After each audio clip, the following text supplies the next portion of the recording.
उदित, कुछ समय से जुड़े हैं, जो भी ध्यान के प्रयोग हो रहे हैं, ध्यान महायज्ञ कार्यक्रम के अंतर्गत, मेरा घर मेरा आश्रम के अंतर्गत, तो बड़े सिंसियरली सारे ध्यान प्रयोग कर रहे हैं। और ये फीडबैक और प्रश्न उनका मंडल ध्यान से संबंधित है। आप में से बहुतों ने वह ध्यान किया है, साथ में किया है, तो it may relate to you also. कह रहे हैं कि this week's mandala meditation was physically the most challenging. Yes Udit, ये वाला ध्यान प्रयोग बहुत ही फिजिकली चैलेंजिंग है, खासकर पहले 15 मिनट, जब घुटने पूरे कमर की ऊंचाई तक उठाकर लगातार दौड़ना है, 15 मिनट दौड़ना है। तो जब भी ये प्रयोग मैं करवाता हूँ, जब हम एक फिजिकल रिट्रीट में होते हैं, जहाँ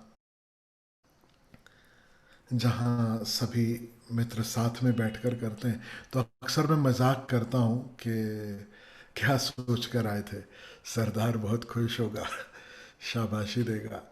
तो वो पिक्चर का डायलॉग, क्योंकि जान निकल जाती है यह प्रयोग करते करते। 15 मिनट दौड़ना, और वह भी घुटने पूरे ऊपर तक उठाकर लगातार, आसान नहीं है। तो मैं तुमसे बिल्कुल सहमत हूँ उदित के yes, it is the most challenging, physically the most challenging meditation. और भी है, धीरे धीरे कराएंगे तो उसमें इस तरह की थकान नहीं होगी, उसमें कुछ और होगा।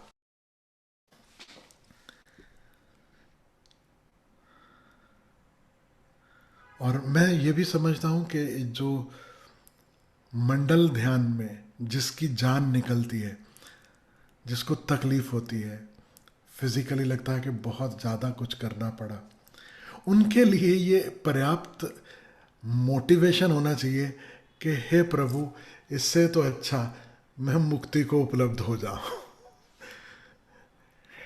अंदर से प्रार्थना निकलनी चाहिए कि God kindly grant me with मोक्ष, विद लिबरेशन, ताकि मुझे ये वाला ध्यान दोबारा न करना पड़े।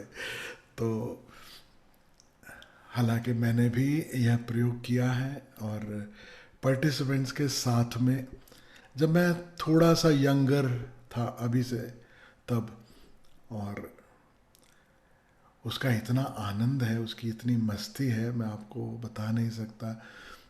कि ओशो जो कहते हैं वो बिल्कुल सच है, कि शरीर कहेगा अपनी बात, तुम इग्नोर करो, मन अपनी बात कहेगा, तुम इग्नोर करो, और फिर एक वक्त आएगा कि बस यह दौड़ना हो रहा है, तुम कर नहीं रहे हो, ये हो रहा है, तुम बस साक्षी हो। तो विधि बहुत प्यारी है, बहुत महत्वपूर्ण है। जो कर सकते हैं, जो फिजिकली, जिनको कोई तकलीफ नहीं है, वो ज़रूर करें, और थोड़ी देर में अभ्यास हो जाएगा। व्यायाम है, व्यायाम वाले पार्ट का अभ्यास हो जाता है तो शरीर तैयार हो जाता है। लेकिन उदित जो कह रहे हैं वह कुछ उससे अलग है। कह रहे हैं कि I thought, since there is so much physical activity, something special or magical will happen. अब देखो, अच्छा भला इंसान ध्यान इत्यादि करना शुरू किया, और कहाँ जाकर उलझा, देखते हो कहाँ उलझा है? अपेक्षा। अभी इतना जोर लगाना है, इतना उपाय करना है, ये हमारी ट्रेनिंग है। Effort and reward, effort and reward. जैसे डॉग्स को ट्रेनिंग दी जाती है ना, डॉगी ट्रेनिंग होती है, उसको बोलो सिट, फिर उसको बिस्किट मिलता है, उसको बोलो जंप, तो उसको बिस्किट मिलता है, तो वो कुछ एफर्ट करता है और उसे रिवॉर्ड मिलता है। इंसानों की ट्रेनिंग भी हमारे स्कूलों में, कॉलेजों में, और हमारे माता पिता, हमारा समाज करीब करीब उसी तरह देता है। याद रखना, जब आप छोटे हो तो आप में और कुत्ते में कोई बहुत ज़्यादा फर्क गिना नहीं जाता psychologically. The same trick is being used all the time. You do something that I like, I'll reward you. And you do something that is challenging, after the challenge comes reward. अब हमारी training हो गई, कि कुछ भी challenging है तो उसके बाद रिवॉर्ड तो मिलना ही चाहिए। मैं ना इतना मेहनत किया, अब उसका फल तो आना ही चाहिए। और 5,000 साल पहले से कृष्ण कह रहे हैं कि बेटा, कर्मण्येवाधिकारस्ते मा फलेषु कदाचन, कर्म तुम्हारे हाथ में है, फल तुम्हारे हाथ में नहीं। लेकिन सुनता कौन है? फल उस पे छोड़ देना। और ये सिर्फ उदित के साथ नहीं है, I see this happening with all the newcomers. जब आते हैं, ध्यान की शुरुआत होती है, ध्यान करते हैं, खूब अच्छे एक्सपीरियंसेस, सब कुछ बड़ा सुंदर हो रहा होता है। फिर एक टाइम आता है, लगता है कि अब कुछ मैजिकल होगा, अब कुछ स्पेक्टेकुलर होगा। बस that is the beginning of the end. अब वहां से गिरना शुरू होता है इंसान, क्योंकि एक्सपेक्टेशंस हो गई। अब ध्यान से नजर हटी, कर्म से नजर हटी, प्रयास से नजर हटी, और फल पर जाकर नजर टिकी है। तो आपको पता है ना, ट्रक के पीछे लिखा रहता है, नजर हटी दुर्घटना घटी। जैसे ही फोकस चेंज हुआ, जैसे ही तुमने focus from the task at hand, आपने रिजल्ट्स पे केंद्रित कर दिया, वहां पर समस्या आने ही वाली है। तो when I started reading, I knew कि बस अब ये आई एक्सपेक्टेशन, और अब ये जो फुग्गा है वो धीरे धीरे फुस होएगा, अब इसमें से हवा निकलेगी। तो आगे सुनो, कह रहे हैं, halfway through the meditation I realise that it was not the case. ऐसा है नहीं, ऐसा हुआ नहीं। So I surrendered to the music and just followed the instruction. फिर मैंने छोड़ दिया और म्यूजिक सुना, और जो इंस्ट्रक्शंस थी उसके हिसाब से करता गया। Nothing happened except moments of fatigue, but I kept going. During the second step, my mind even wandered off chasing different thoughts. And then I practiced it 3 more times during the week, and the experience was pretty much the same. देखो, effort किया, reward नहीं मिला, अंदर एक disappointment है। उसके बाद फिर एफर्ट कर रहे हैं, ऑलरेडी डिसअपॉइंटमेंट के प्लेटफॉर्म पर खड़े होकर एफर्ट कर रहे हैं दूसरी बार, और फिर रिवॉर्ड नहीं मिला, फिर तीसरी बार, फिर चौथी बार, अब रिवॉर्ड मिल नहीं रहा, तो ठीक है। And it was just fatigue.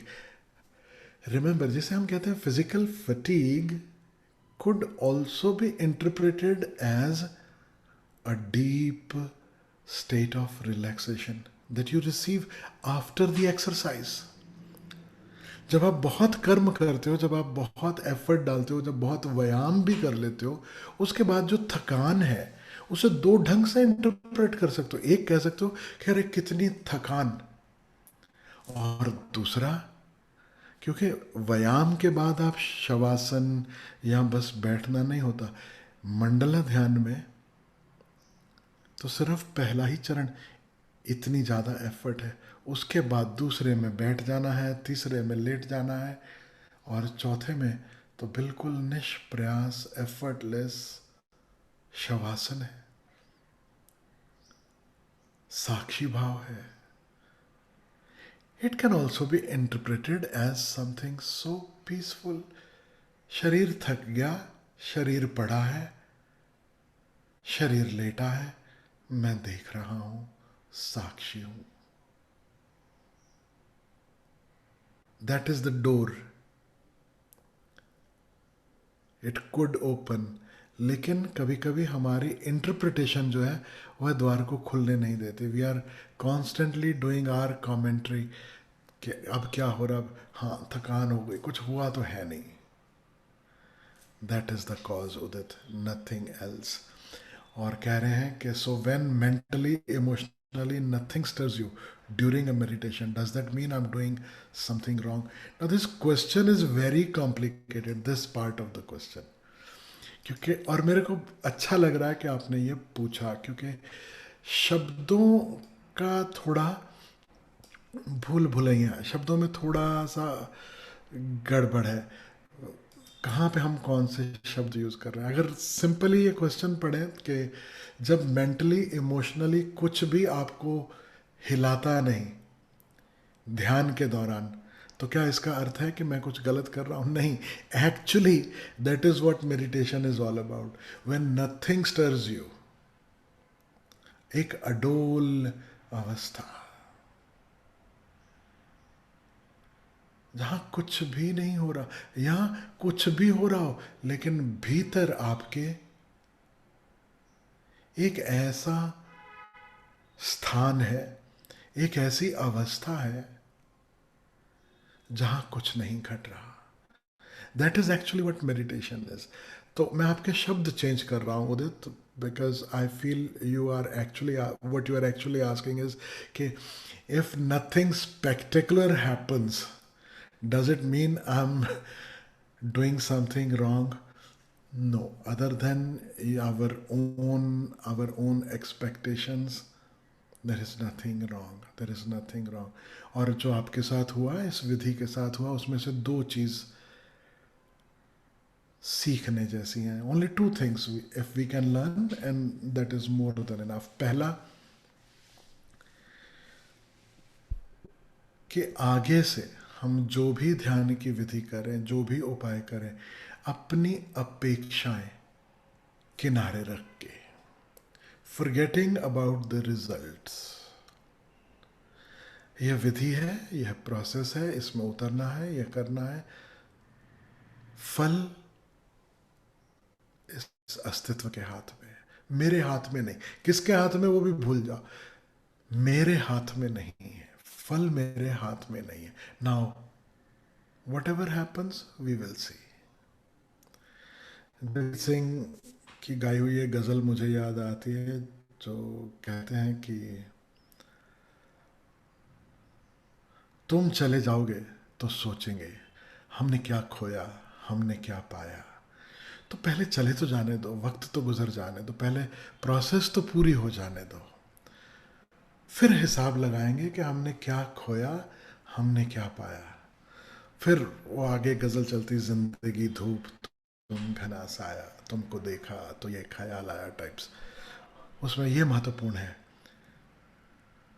कि जब जो है उसके साथ पूरी तरह मौजूद हो जाओ, हिसाब पीछे करेंगे। So not to be result oriented, that is the first key takeaway from this experience।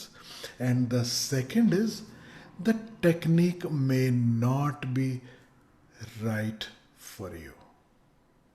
हो सकता है कि इस विधि के माध्यम से, क्योंकि आपने सिंसियरली अपनी तरफ से 3 बार और प्रयास किया, ऐसा नहीं है कि नहीं किया, हो सकता है ये विधि आपके लिए ना हो सकता है आप इस विधि के लिए अभी तैयार ना हो, तो उससे ब्रेक दे दो, उसे छोड़ दो।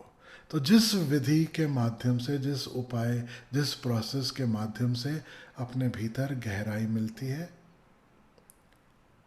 उसका सहारा ले लो। अंततः विधि केवल सहारा है, और एक दिन, आज जो हम सहारे से शुरुआत कर रहे हैं, एक दिन हर सहारा छूट भी जाना है, यह भी याद रखना है। We are not to carry our support, we are not to carry the walking stick the whole time. छोटा बच्चा है, देखते हो चलना सीखते हैं तो उन्हें बेबी वॉकर ले दिए जाते हैं, तो वॉकर पकड़ के चलता है, बीच बीच में वॉकर को छोड़ देता है, फिर वॉकर पकड़ता है। तो विधि जो है ना, वो वॉकर है, बेबी वॉकर है। एक दिन ये बेबी वॉकर अलग कर देना होगा, आप बिना बेबी वॉकर के आप ध्यान में हो सको। तो विधि अगर एक काम नहीं की, नो इशू, ओशो की कृपा है, इतनी विधियां दी हैं, इतने उपाय दिए हैं, और मज़ा है। यहाँ तो ध्यान महायज्ञ चल रहा है, हर सप्ताह नई विधि, हर सप्ताह नए नए रस लो, देखो किस में मौज है किस में नहीं। तो जो बीत गया सो बीत गया, तो मंडला का MAN भूल ही जाओ, है ना, कि ये भी कुछ था, ये भी कोई प्रयोग था. If you want to revisit after some time, okay. Didn't work out, okay. कोई गर्लफ्रेंड थोड़ी है उदित कि it didn't work out so you should be sad, है ना. It's okay, it didn't work out, fire, it didn't gel with your being, and maybe it may gel at another time. कितनी बार होता है ना, कि अभी कुछ सूट नहीं करता है लेकिन एक वक्त के बाद वो ही अच्छा लगने लगता है. तो remain open and let go. ठीक है, नहीं एक विधि से ज़्यादा बात बनी. Nothing magical happened, so B it. That is the magic. You wanted something magical to happen and didn't happen. That is the magic, because it taught you not to wait for the magical. है ना?